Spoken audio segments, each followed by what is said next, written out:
Yeah. I am making you host, and now you can start. Yeah.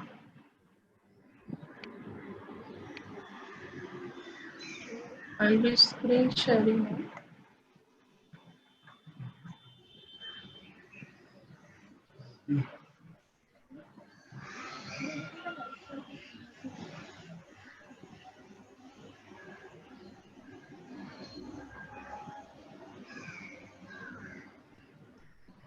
Am I the host?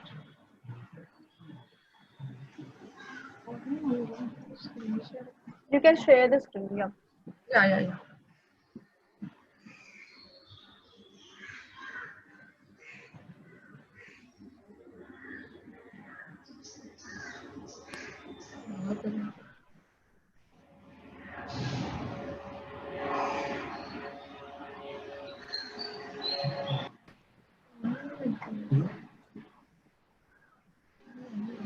Presentation. Presentation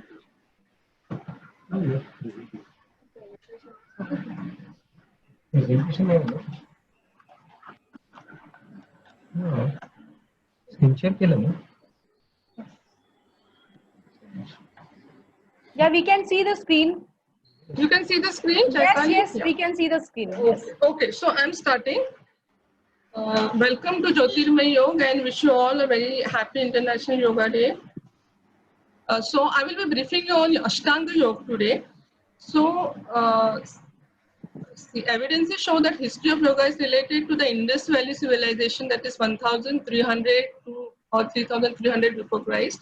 And yoga is also mentioned in Upanishads. Now Upanishad is the oldest text of our Indian culture, and it is also mentioned in Mahabharata and Ramayana. So in Ramayana, Bhagwan Ram had gone to his guru for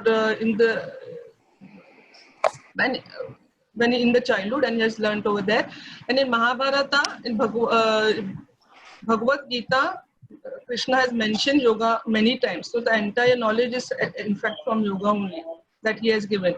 Now, Maharishi Patanjali gave Yoga Sutra in 141 BC before Christ. Okay, so now it is said that Lord Shiva himself is the founder of yoga.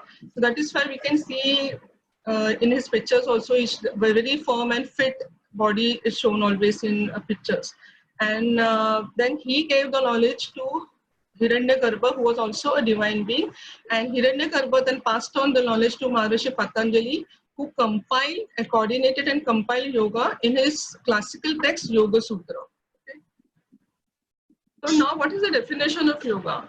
According to the Yoga Sutra Patanjali, the definition is Yogasya Chitta Vritti Nirodh. Yoga is the restraint of the activities of the mind. And according to the Bhagavad Gita, Samatvam Yoga Uchyate. Evenness of mind is yoga.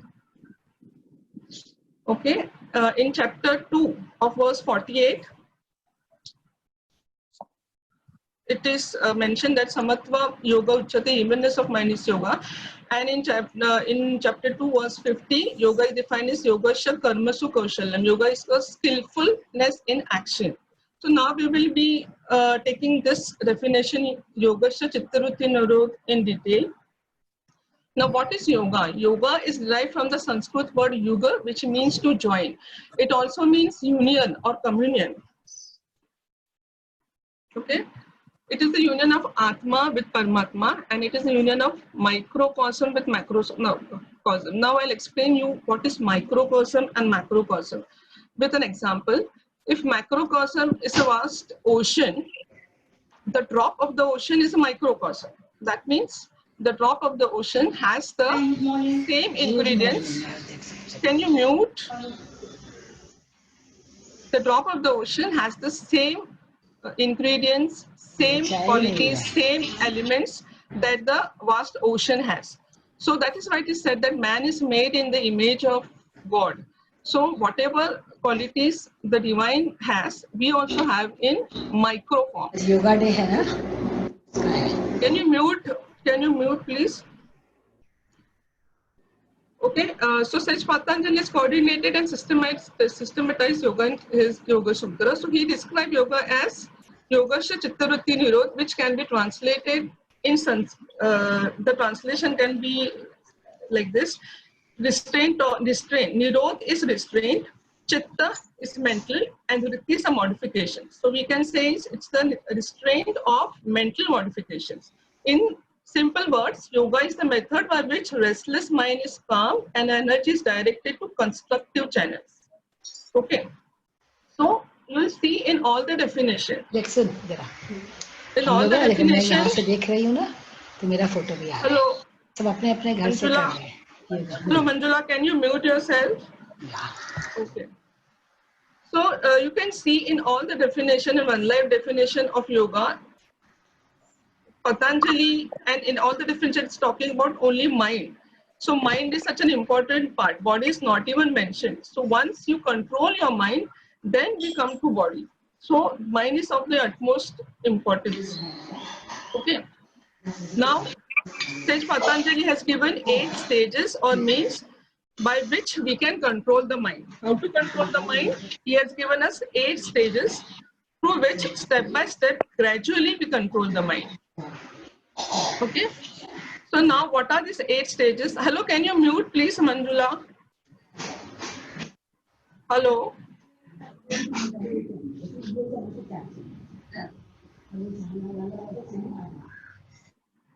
Okay, yeah. Okay, now Ashtanga Yoga, the 8 parts. So what are the 8 parts? Yama, which are moral commandments. Niyama, self-purification. Asanas, posture. Pranayam, rhythmic control of breath. Pratyahar, withdrawal of mind from dominance of senses. Dharana, concentration.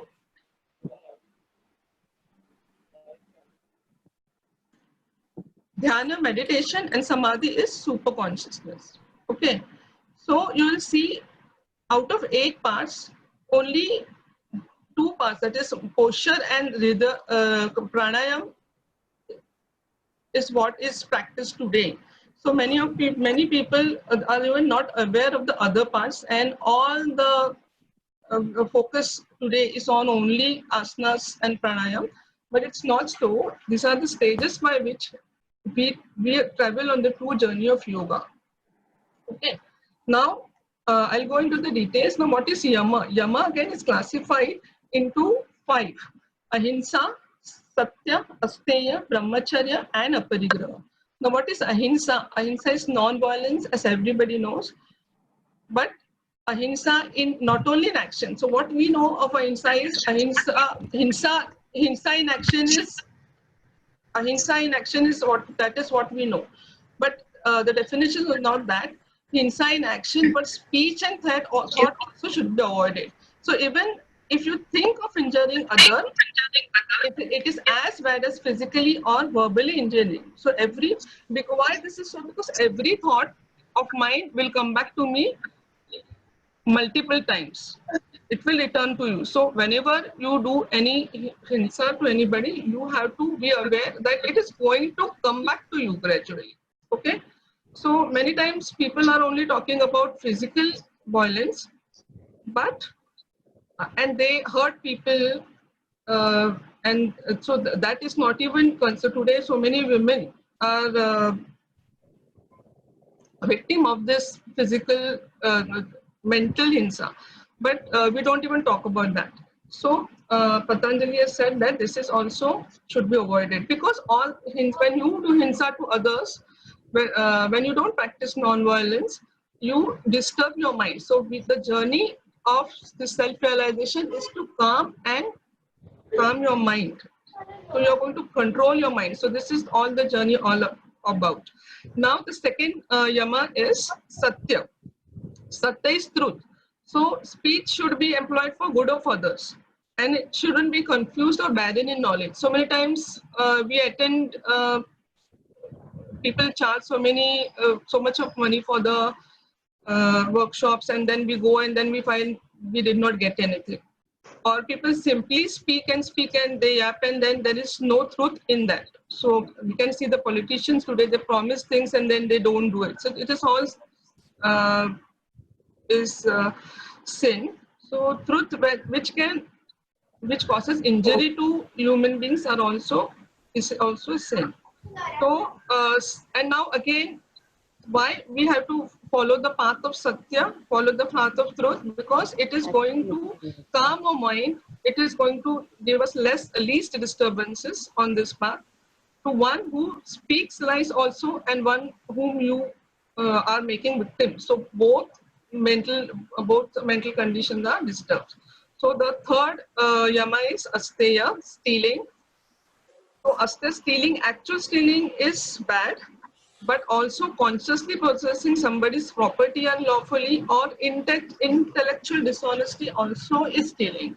Intellectual stealing somebody's ideas, somebody's thesis or all this, and then giving your name, that is also stealing.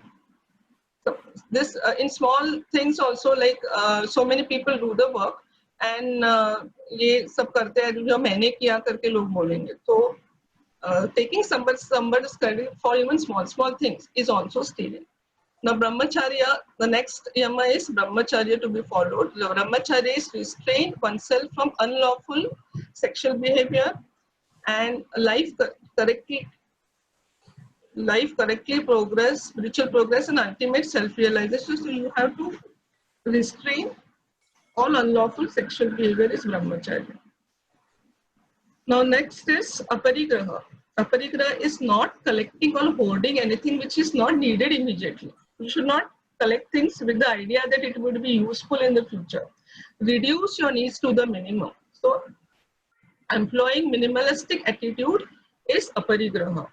So nowadays the minimalistic attitude is much talked about. But why aparigraha you have to follow? Because when you hoard things, it is going to disturb your minds.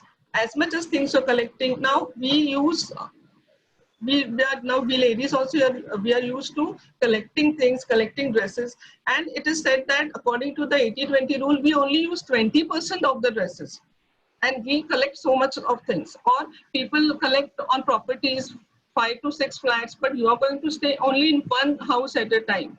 Other houses, even if you give rent, then whether that rent is coming or not, then who is cheating. So all these things, how much of a things you are going to collect, it is going to disturb your peace of mind. And our journey towards self-realization is to control our mind. That is the reason we should follow this niyamas. And next, now we will be talking about this about the 5 yamas, moral commandments. Now we will be talking about niyamas. Niyamas is self-purification. Now, in niyamas we have 5 classifications. One is saucha, that is cleanliness, santosh, contentment, tapa, austerity, swadhyay, self-study, and ishwar pranidhan, surrender to God. Now, saucha, that is cleanliness of body, is at most importance. I'll be talking about cleanliness of body, how we do it through yoga in detail. But before that, cleanliness of mind is also necessary. Like if you're free of jealousy, pride, ego, your mind is going to be calm. And if you are filled with jealousy, with pride, ego, your mind is ought to be disturbed. So you have to free your mind of all this. So now, hello, can you mute please? Okay, so now we'll take this saucha in detail. Now, for saucha, for cleanliness in yoga, we have shatakarmas or shuddhi kriyas. These are neti. Neti is you have a neti pot. With that, you take water in it and you put in one nostril, and it is taken out from other nostrils. I'll show you another photo of that. See, this is neti. You have a neti pot. You take slightly warm water, you put it one nostril and remove it from other nostrils. So this clears up your nasal tract. Due to pollution and all, lot of dust gets collected in our nostrils, and that is why it is hindrance to our breathing. So when you do this cleansing process, it clears your nasal tract. And now it is even relevant in this pandemics. When we go out and we are scared of this COVID-19 virus, after coming home, you can actually practice this and your nasal tract will be cleaned. Okay, so This is Neti. Then second is Jaladhoti. Again, Dhauti. Dhauti is of two types. One is Jaladhoti and one is Sutra Dhauti.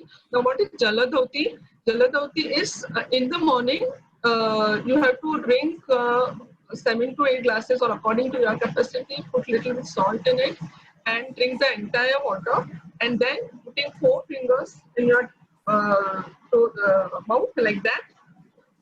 You have to rub it, and then all the water has to be removed. And all the water, when it comes out, it takes away all the acidity, all the impurities that is collected in your body. So this you can practice when you, so many times when you go out to parties, and when we go out for buffet, where we cannot control, and we eat, we overeat, and then we feel the heaviness and the acidic reactions in our body. So that time you can clean your system with this, and otherwise there is no need to take antacids. Like what we do when we have acidity, we take antacids, and then we stuff our body with antacid medicine, and then still we don't feel better. But if you do this Jaladhoti, immediately take rest after this 10 to 15 minutes, and the whole day you will find that you don't have headache and you are feeling light and happy. So this is how Jaladhoti is. And the other dhoti is Sutra Dhoti, as it is shown in the picture. You can see this is the one cloth will be there, a thin cloth which is 5 to 6 meters long. The yogis actually eat this cloth, and then it goes down till your intestine. It's a very difficult practice. It should be practiced under proper guidance. And then they pull out the cloth, which will again remove the impurities from your stomach. Then the third is Nauli, which is also should be practiced in expert guidance. This Nauli is such a kriya where your intestine is exercised, and it is the cleansing process takes it. As if you want to clean, I'll give an example. If you want to clean a bottle, how you put water and then you move that bottle, so the side walls and all whatever impurities are stuck, they come out. So the same process happens in Nauli. When you do Nauli, and even Triband also you can do for this, another practice, Triband also, this will purify and clean the intestine. Then next is Basti. Basti is nothing but enema. Enema, what we say. You have to, from the anus, you have to insert warm water, sit in a particular, not the way he is sitting, you have to sleep, and you have to insert, that also has to be done in expert guidance. This naturopathy people do this Basti, or Ayurvedic centers, they do this Basti. You have to put water in intestine, and then to potty, it comes, all the impurities will come out. Then next is Kapalbhati. Kapalbhati, as people mistake it as pranayam, but Kapalbhati is a Shuddhi Kriya which removes toxins out of your body. So regularly we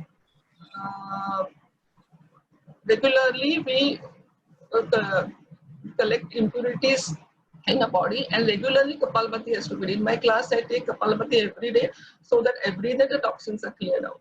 Then the next Shatakarma is, the last one is Tratak. Tratak is for cleansing of your eyes. So this is candle gazing. You have to take a diya or candle, and then you have to sit straight and put keep the candle or diya in eye level position, and then keep this gazing till water comes from your eyes. So when water comes from your eyes, the water is cleansed, eyes are cleansed up, totally clean. And there are many other benefits also of Tratak. Your focus and concentration is increased. It is a small technique of meditation also. If you make do this for the children, it is very, very useful. Their focus and concentration will improve. Okay, so this was about Shatakriyas. And another Kriya is there, which is called a Shankha Prakshalan Kriya. Here also, the first thing in the morning, we have to drink nearly 2 to 3 liters of water, and keep on drinking the water to fill our intestine with water, and then do this certain exercises, yogas, asanas, which will clean the intestine completely. And then you have the feeling of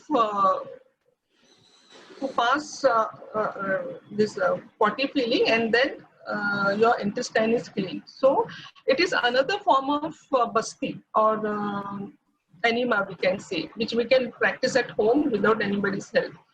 But you have to know the procedure properly. Okay.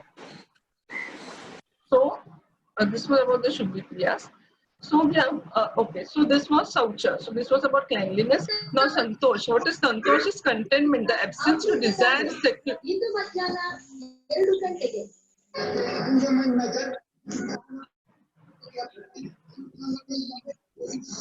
Okay, can you mute who is?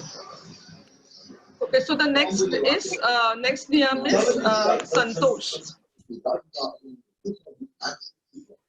Hello, can you mute?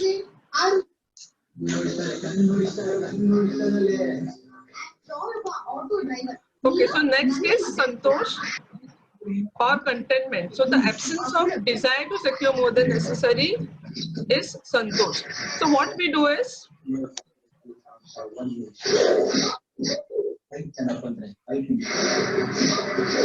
hello, can you mute? Hello, can you mute yourself? Jyoti, you can mute them. Jyoti, yourself can mute them. Yeah, I'm trying to do that.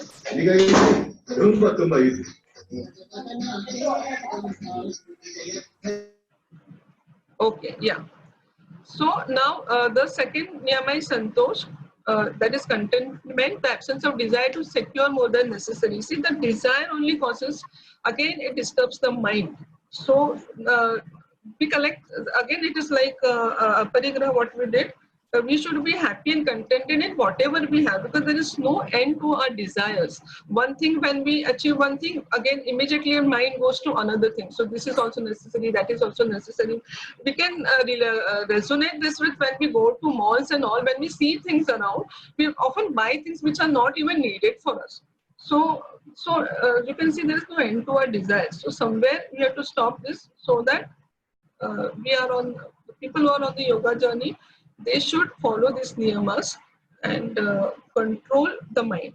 Now next is tapa. Tapa is austerity. A person who is severely simple and morally strict with oneself is practicing tapa. Now tapa can be followed in small things also. Like you feel like eating junk food, but you know it's not good for your body. This body is a temple in where the Lord resides. So you have to keep it fit. So tapa is not only that yogis go to the mountains and they do tapa. We can also follow tapa by following simple things, controlling our food habits. Then if you want to, we know that we should get up in the morning and do yoga, which is good for our body. So we are going to be strict with ourselves. That is also a sort of tapa. Okay, so disciplining our life the way we want is tapa. Okay. So next is Swadhyaya. Next name is Swadhyaya. Swadhyaya is self-study, study of the scriptures for acquiring knowledge for liberation. So now we have so much beautiful, we have Vedas, Upanishads, Bhagavad Gita. So how many of us have read Bhagavad Gita completely? How many of us have read Bible? How many of us have read Quran, for that matter? All the knowledge of the scriptures are there with us, but then we don't even bother to read them. And then people say कि हमको तो ये मालूम नहीं था, इसका the karma, this is the karma's effect, that is what we are. We don't know. Why you don't know? You have to study. It is your duty to uplift yourself from where you are. So you have to. You can study, and so much is available in net also today, but people are wasting time in unnecessary things. So it is, the Lord says it is your duty to study and upgrade, and knowledge is freedom. Once you have knowledge why things are happening, that itself will liberate you. Now next is Ishwar Pranidhan. So those who are not educated, or those who cannot study the scripture, who cannot understand, they can surrender, they can practice Ishwar Pranidhan. Ishwar Pranidhan is surrender to God, profound meditation on God. That you can do simply by mantra jap, whatever mantras you know, or whatever mantras your guru has given. Simply Om, chanting Om many times also will bring you near to God. Or bhajan, sadhana. So whatever that makes your mind peaceful and takes you to God is Ishwar Pranidhan. Now coming to the so we have completed Yama and Yama. Now the third part is posture, that everybody knows asana practice. Asanas benefits, I'll take it later on. There are tremendous benefits of asanas and pranayam, which helps your body to make healthy. So this everybody knows, so I won't go in detail. So now the fifth is pratyahar. Pratyahar is withdrawal of mind from dominance of senses. So see, we have 5 senses: the sense of touch, the sense of hearing, the sense of taste, the sense of sight. So these are the things through which we run behind desires. So if you are walking in the road and if you feel somewhere you smell something, that smell is of your favorite dish, then you immediately will think, "Itne din se nahi khaya, we should go and have." Then you will go to the hotel, you will have. Now, which was not needed, but since your senses have given you that input, you are going behind it.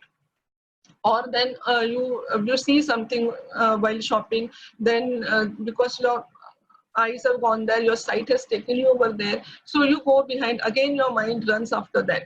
So if you hear any good music or you hear something, you go behind it. Or so these are all the ways and means in which your mind takes you away. The senses are the means by which the mind takes you away from peace.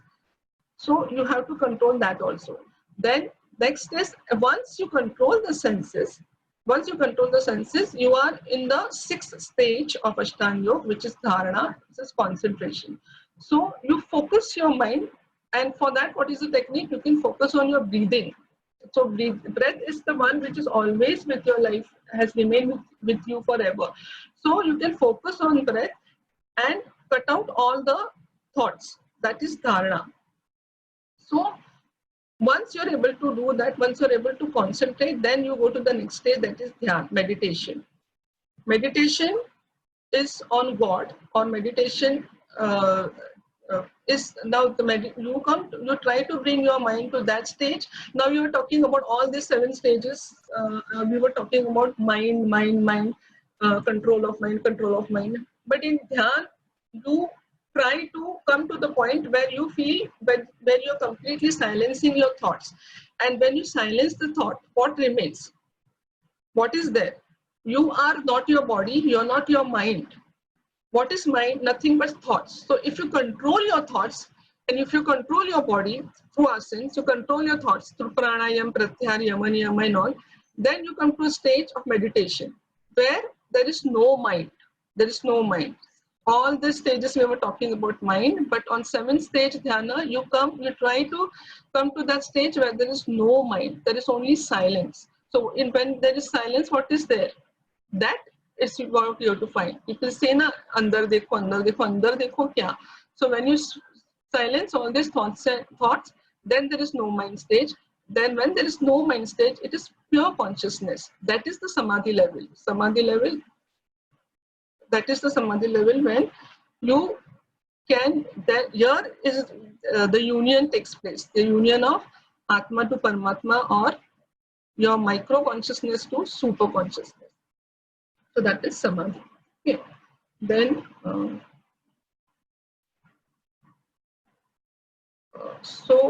this was all about Ashtanga Yoga. So now we are going to see the benefits of asanas. What are the benefits of asanas?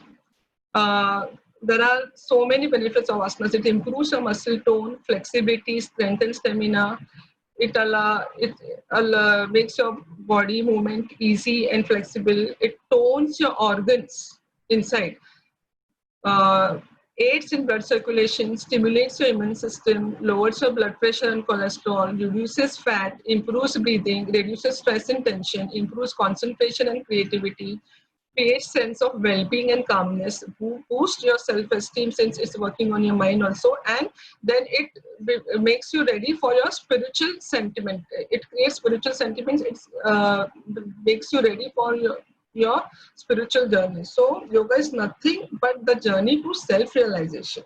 You have to realize the self. That is all about yoga. And then yoga also, how it works, yoga works on our 7 chakras. and 72,000 nadis are activated with yoga. And there are three, out of the 72,000 nadis, there are three main nadis, Ida, Pingala and Sushumna. So yoga, when you do yoga, asanas, pranayam and all, when you follow all these Ashtanga 7 stages, it works on your 7 chakras. Now we have, as everybody may be aware, we have 3 bodies. Your physical body, that is Sukshma Sharir, then your astral body, physical body, that is Sthul Sharir, then your astral body, which is Sukshma Sharir, and then the beach, that is Atma. So all these 3 sheets are there. So yoga is powerfully taking care of all these 3 sheets. So the chakras balance is done with yoga. So when you do Surya Namaskar, how you balance the chakras? See, there are 7 chakras, the locations and names. I'll go briefly on these chakras. We have 7 chakras in the body, and these are located in our astral body. If you go and take x-rays to where are the chakras, so you won't find them because these are located in our astral body. So these are 7 chakras. The first is Muladhara chakra, which takes care about our lower limbs, the genital parts, your limbs, your knees and all. So that part physically, and plus it has, every chakra has a spiritual aspect and a physical aspect. So wherever it is located, that part of the body it activates, plus it has a spiritual aspect. Like Muladhara chakra will, once it is imbalanced, you'll have lot of negativity in you. You will feel negative about everything. You have the paranoid thinking, the result of paranoid thinking, depression, all is there because the Muladhara chakra is not balanced. So that is the imbalance of Muladhara chakra. Then and this Muladhara chakra is placed in base of the spine. So after Muladhara chakra, you go to 2 inches below the navel is Swadhisthana chakra, and every chakra has a color. As Muladhara chakra has red color, then Swadhisthana chakra has orange color. This controls your, in ladies, uterus, ovaries and all. If the chakra is imbalanced, you will have uterus problem. Sexual energy is low. Once this chakra is balanced, and the spiritual aspect is, your confidence level is low. When your Swadhisthana chakra is imbalanced. Then the next chakra is Manipur chakra. The color is yellow. Then this looks after the digestion. If the chakra is imbalanced, you have digestion problem. And this chakra is associated with creativity. If the chakra is imbalanced, your creativity is affected. Then your earning capacity, your success, all is affected when your Manipur chakra is not balanced. And if the chakra is balanced, in you have better success in life, you have better decision making power in life. So the chakras should be balanced. Then the next chakra is Anahat chakra. The color is green, which is near the heart. But the chakras are, mind you, the chakras are placed in the spine only. Although the location is shown here in front, heart and all, but these are all located in spine. That is why people in yoga we have give lot of importance to the spine, because all the chakras are located in the spine, in our astral spine, I can say. This Anahat chakra looks after the heart function, lungs function also. And spiritually, if you see, this is the capacity to receive love and to give love. When this chakra is imbalanced,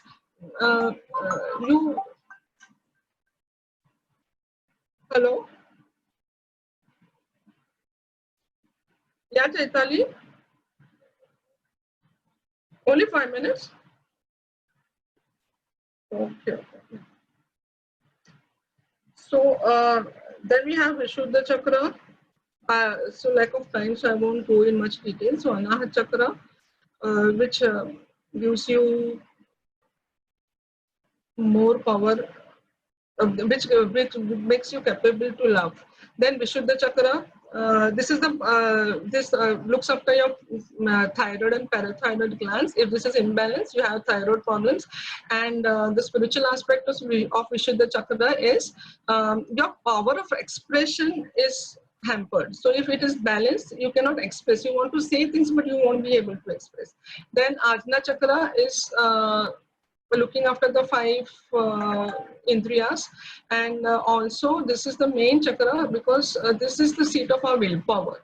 Then Sahasrara Chakra is the final, when souls are realized, this is the seat of peace. So this chakra is open for all. So I won't go in much detail. Okay. Okay. So this is all about. So this is okay. So these are my classes. You can take down my number, Jyotirmay Yoga, and I take classes on Monday, Wednesday, and Thursday, 6 to 7 p.m. morning. So you can join if you want. You can take down the number. Okay. Since today is Surya Grahan, we will be say chanting Om on all these 7 chakras, because when you do meditation on Surya Grahan, the benefits of meditation increases by 10 times. So everybody, I'll stop the screen sharing now, and we will do meditation. So you know the locations. You have to simply, so how do you balance these chakras? You have to simply say Om on these chakras, each chakras, and the chakras will be balanced. And there are other ways also balancing these chakras, but now due to lack of time, I cannot go into these details. So now we are going to simply chant Om on this.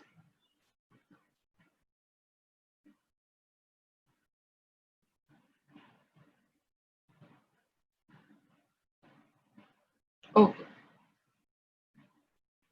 Hello everybody. Hello everybody. Any questions?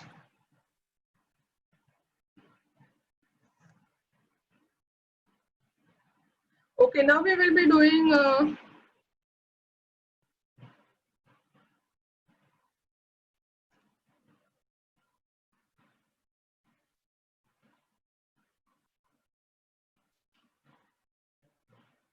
okay now. Chaitali, can I take exercises Surya Namaskar? Do we have time? Hello, Chaitali. We don't have time for Surya Namaskar, but we can do the Om chanting. Okay. Okay, so everybody get on your mats or sit. You can even sit on your chair, and we will be chanting Om now on all the 7 chakras. Okay.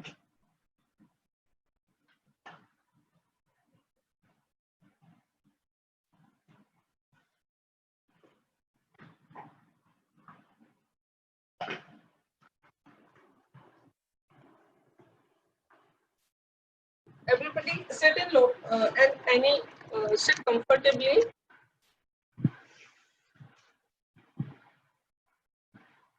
Your spine has to be straight. Roll back your shoulders. You have to take this mudra. This is known as Gyan Mudra. So you have to sit in Gyan Mudra.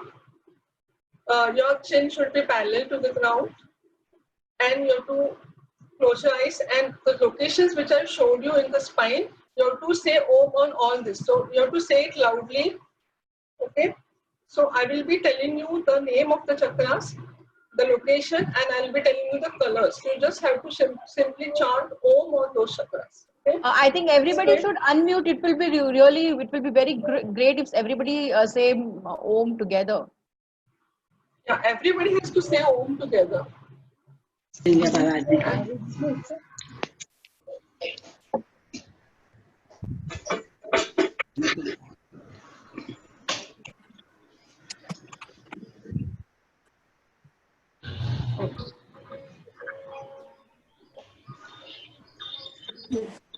Okay, so let's start. Close your eyes. So first is the base of the spine. एकदम यहाँ पे ध्यान देना है ना, नीचे से ध्यान देते देते ऊपर जाएंगे, आंख बंद करके, ठीक है ना? तेरे को बोलती जाऊंगी हिंदी में. So from see the chakra chanting we do from Muladhara chakra. We never go from up to down. Always पीठ chakra सीधी होनी chanting is चाहिए done बेटा, from हाँ? the base of the spine, and last we are coming to our sacral chakra. Okay. So now we are starting from Muladhara chakra, base of the spine. Close your eyes. In let your hands be in Dhyan Mudra, spine straight, chin parallel to the ground. And every time you have to take a deep breath, and while breathing out, you have to chant Om. Okay? Every time, 7 times, you're going to breathe in, and by breathing out, you are going to chant Om. So, और अच्छा नियम कर hands ले, in Dhyan वहां Mudra. से हटने से कांच बंद करना ही पड़ेगा.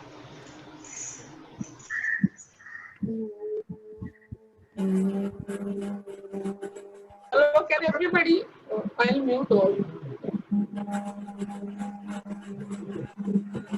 I'll mute all. Okay, so let's start Om. Muladhara chakra. Focus on your Muladhara chakra, base of the spine. It is a red whirling chakra. Take a deep breath in. Breathe in.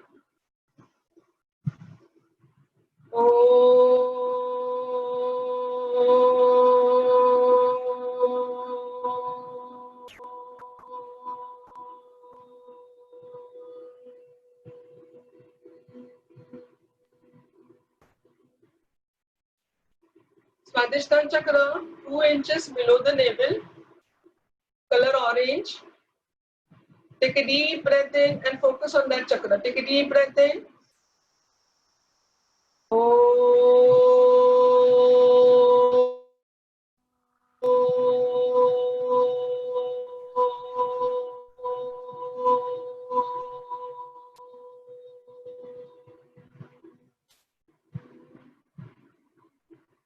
Third is Manipur chakra, 2 inches above the navel. Color is yellow. Imagine a yellow bee.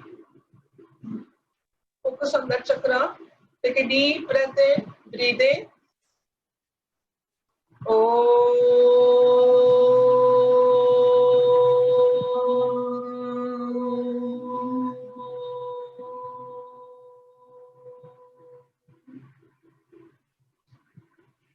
Next is Anahat chakra, heart chakra.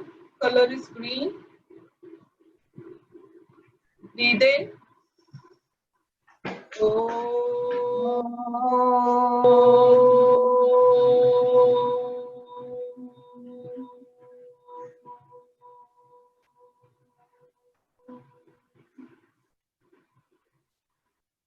So bring your attention to Vishuddhi, throat chakra, sky blue color.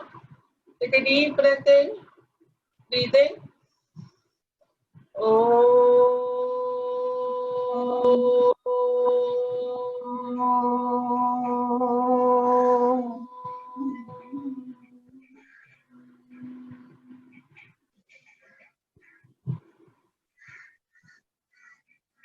Now bring your attention to Agya chakra, point between the eyebrows.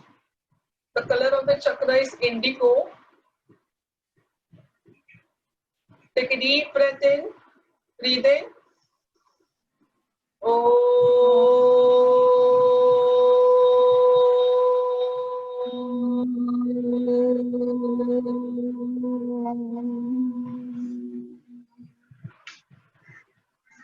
The last is Sahasrara chakra. It is on your crown. Color is violet. Bring your attention to your crown chakra. Take a deep breath in.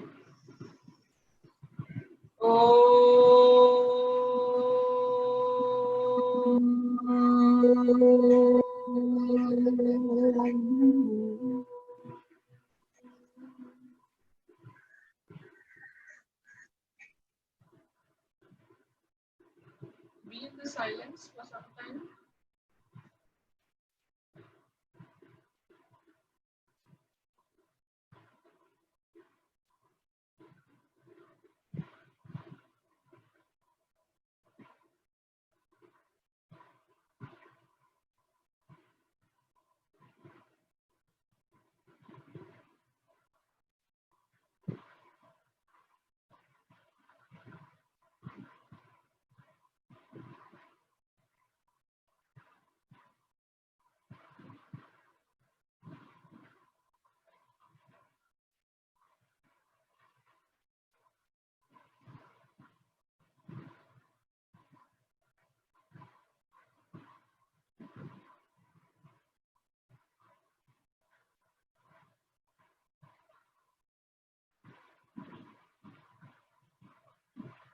Clap your palms.